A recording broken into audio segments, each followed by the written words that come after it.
4 రోజులు కడాన 5 మంది, నలుగురు 5 మంది ఓటుకయ్యారు. రాజమండ్రిలో కల్తీ పాలు దాగా 5 మంది చనిపోతే అది కూడా చర్చించకుండా హౌస్ను స్టాల్ చేస్తే బాధ్యత కలిగిన ప్రభుత్వంగా ఈ హౌస్లో కౌన్సిల్లో ఆ స్టేట్మెంట్ ఇచ్చింది ఎన్డీఏ ప్రభుత్వం. రెండో అధ్యక్ష, ఇంకొక పక్కన మీరు చూస్తే బోలే బాబా మిల్క్ ఫుడ్ ఇండస్ట్రీ, ఒకటి ఆర్గానిక్, ఒకటి మిల్క్ ఫుడ్ ఇండస్ట్రీ. వీళ్ళు కావాలని చెప్పి రెండు కన్ఫ్యూజ్ చేసి బోలే బాబా మిల్క్ ఫుడ్లో వీళ్ళు పౌడర్ తీసుకుంటే దాన్ని కావాలని చెప్పి మాట్లాడితే వాళ్ళు we have never supplied ghee to TTD or any other temple in India అని కండెమ్ చేసి హెరిటేజ్తో ఉండే రిలేషన్ కూడా చాలా స్పష్టంగా చెప్తే అప్పటికి కూడా ఆపకపోతే దశ ఓసారి కంపెనీలు ఎట్లుంటాయంటే ఢిల్లీ హైకోర్టుకు పోతే ఢిల్లీ హైకోర్టు మొత్తం రికార్డ్స్ చూసి ఇమ్మీడియట్గా డైరెక్షన్ ఇచ్చారు. సాక్షికి, న్యూస్ పేపర్ సాక్షికి, టీవీకి అందరికి ఇచ్చి ఎట్టి పరిస్థితుల్లో మీరు ఇవన్నీ పబ్లిసైజ్ చేయడానికి వీలు లేదని చాలా స్పష్టంగా ఆదేశాలు ఇస్తే ఇప్పుడు తిరిగి దొడ్డిదారిన కౌన్సిల్కి వచ్చి చెప్తున్నారు. నేను ఒకటే చెప్తున్నా, హెరిటేజ్ ఎప్పుడు కూడా అలాంటి తప్పుడు పనులు చెయ్యం, చాలా స్పష్టంగా చెప్తున్నా.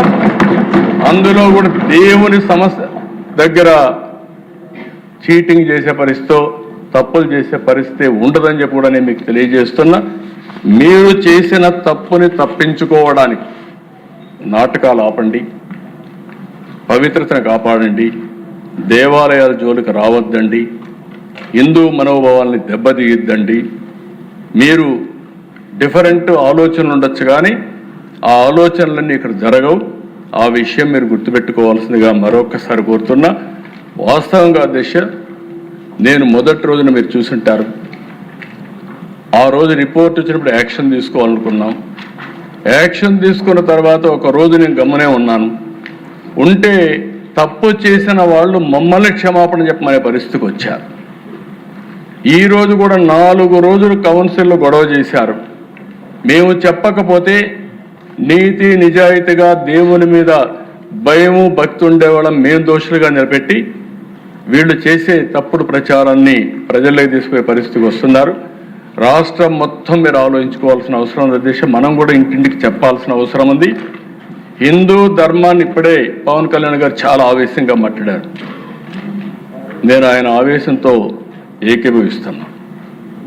నేనేమంటున్నాను అధ్యక్ష, అన్ని మతాల్ని గౌరవించడం ఒక యాంగిల్, ప్రతి ఒక్కరి యొక్క మనోభావాలను గౌరవించడం ఇంకొక యాంగిల్. ఏ ఒక్క వ్యక్తి మనోభావాలు తీసే అధికారం వేరే వాళ్ళకు లేదు. ఆ విషయం మనం గుర్తుపెట్టుకోవాల్సిన అవసరం ఉంది.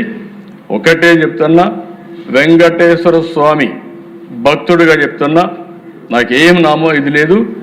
వెంకటేశ్వర నేను బ్రతికున్నంత వరకు ఎక్కడున్నా కూడా వెంకటేశ్వర స్వామి పవిత్రతను కాపాడంలో నేను ముందుంటాను తప్ప ఎట్టి పరిస్థితుల్లో జరగనీయని చెప్పి మరొకసారి మీ అందరికీ హామీ ఇస్తున్నా. ఇదే అందుకనే దేశ ఇప్పటికే చాలా ప్రక్షాళన కార్యక్రమాలు పెట్టాం. అవన్నీ మీరు ఒకసారి చూస్తే ఈ ప్రభుత్వం వస్తానే చాలా క్లియర్గా లడ్డు కానీ అక్కడ ఉపయోగించే ఆహార పదార్థాలన్నీ కూడా FSSAI ధృవీకరించిన తర్వాత కొనుగోలు చేస్తున్నాం. AI కూడా ఉపయోగించి ఎక్కడ కూడా నాణ్యత దెబ్బతినీయకుండా చూస్తున్నాం.